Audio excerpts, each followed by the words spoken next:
मेरे समस्त प्रियजनों को, शुभचिंतकों को, दुनिया भर के मेरे फॉलोअर्स को और हर सनातन धर्मी को, पूरे विश्व भर के सनातन धर्मी को गुरु पूर्णिमा पर्व की हार्दिक शुभकामनाएं। देखिए, गुरु पूर्णिमा का पर्व अगर वास्तव में देखा जाए तो आदमी की ज़िंदगी में एक बड़ा चेंज लाने वाला पर्व, चेंज लाने वाले व्यक्ति के लिए मनाया जाने वाला पर्व है।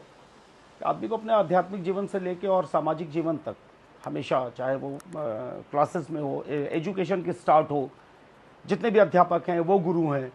आदमी को जीवन जीने की, आदमी को उसके विषय की, हर चीज़ की जानकारी देना, धीरे धीरे प्रोग्रेसिव माइंड को प्रोग्रेसिव बनाना, ये प्रथम कर्तव्य है गुरु का, जो आदमी शिक्षा से शुरू करता है। फिर एक समय आता है कि आदमी आध्यात्मिक मार्ग पे जाता है, वहाँ पे भी जीवन को देखिए ये मनुष्य योनि में आने के बाद एक चक्र है पूरा, हर व्यक्ति को उस चक्र से गुजरना पड़ेगा, अप एंड डाउन। तो देखिए, गुरु का कर्तव्य क्या है? गुरु का सबसे पहला कर्तव्य, सबसे पहले तो मैं गुरुओं को कहना चाहता हूँ कि देखिए, आपका सबसे बड़ा कर्तव्य ये है कि आप अपने, जो भी व्यक्ति आपके ऊपर विश्वास करके आपको से गुरु दीक्षा लिया हुआ है या आपको गुरु मानता है, आप उनके प्रति समर्पित भाव से, अपने इष्ट से नित्य प्रति, अपने समस्त भक्तों के लिए जो एक नियम है कि कम से कम 3 मालाओं का जाप करें, जिसमें उनका जो भी खराब से खराब भी प्रारब्ध है वो कम से कम वो पीरियड आसानी से काटा जा सकता है। ये प्रथम कर्तव्य है गुरु का।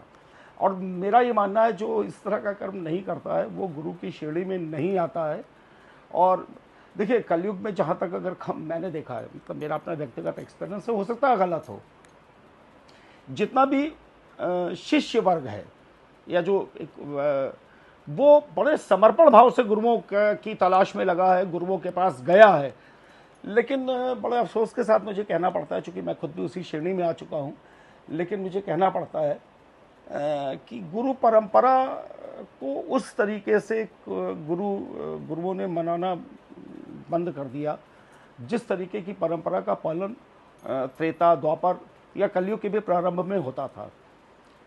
शिष्य अपना संपूर्ण समर्पण देते रहे, गुरु लोग अमीर होते गए, कहाँ से शुरू के लग्जरी लाइफ से लेके और दुनिया भर में चले गए, और उन्हीं शिष्यों से दूर हो गए। जब उनके ऊपर कोई संकट आया तो मैंने अभी कई ऐसे किस्से भी सुने, उनके ऊपर संकट आया तो मतलब एक मैसेज तक नहीं किया, जबकि ये कर्तव्य है कि कम से कम जाके सांत्वना देना, इतना तो कर्तव्य बनता है। और मेरा एक मानना है और एक मैसेज दे रहा हूँ समाज को, और सबसे पहले गुरुओं को, कि आप लोगों से मेरी हाथ जोड़ के प्रार्थना है कि जो लोग भी गुरु हैं, आध्यात्मिक गुरु, वो कम से कम उस आध्यात्मिक गुरु का पालन, गुरुत्व का पालन करें। क्योंकि शिष्य अगर ईमानदार है और आपने अपने गुरुत्व का पालन नहीं किया, पृथ्वी छोड़ के सबको जाना है, उसको भी, आपको भी, हमें भी। हम अपना प्रारब्ध का विनाश करके जाएंगे, हम अपने कर्मों का विनाश करके जाएंगे। अगली बार क्या प्रारब्ध पाएंगे ये तो माता रानी जाने। लेकिन वो तो उसने तो बड़ी श्रद्धा से किया, वो तो समर्पण से किया, वो तो पाके रहेगा। तो सबसे पहले कर्तव्य है गुरुओं का कि अपने शिष्यों के प्रति आस्थावान बने। जिस तरीके से शिष्य आस्थावान है, ये भी बने, उनके लिए हमेशा उनके भले के लिए ईश्वर से जो भी उनका इष्ट है उनसे प्रार्थना करें, सही सद्मार्ग दिखाएं। इसी वजह से कहा जाता है कि व्यक्ति की प्रथम गुरु उसकी माँ होती है, और ये अकाट्य सत्य है। और उन लोगों को जो से एक गलतफहमी पाल दी गई कि बिना गुरु के आदमी अपने जीवन में पार नहीं पा पाता, मेरा ये मानना है कि जिन लोगों ने गुरु दीक्षा नहीं ली है वो भगवान शिव को, गणेश भगवान को, आदिशक्ति जगदम्बे को, जो भी उसका इष्ट हो, भगवान कृष्ण को अपना गुरु मान के भी गुरु पूर्णिमा का त्यौहार अवश्य मनाएं, और उनके चरणों में जो भी पुष्प भोग समर्पित हो सकता है ये अवश्य करें। पुनः मेरी तरफ से सब विश्व भर के समस्त सनातन धर्मियों को गुरु पूर्णिमा की हार्दिक शुभकामनाएं। बोलो आदिशक्ति जगदम्बे माई की जय।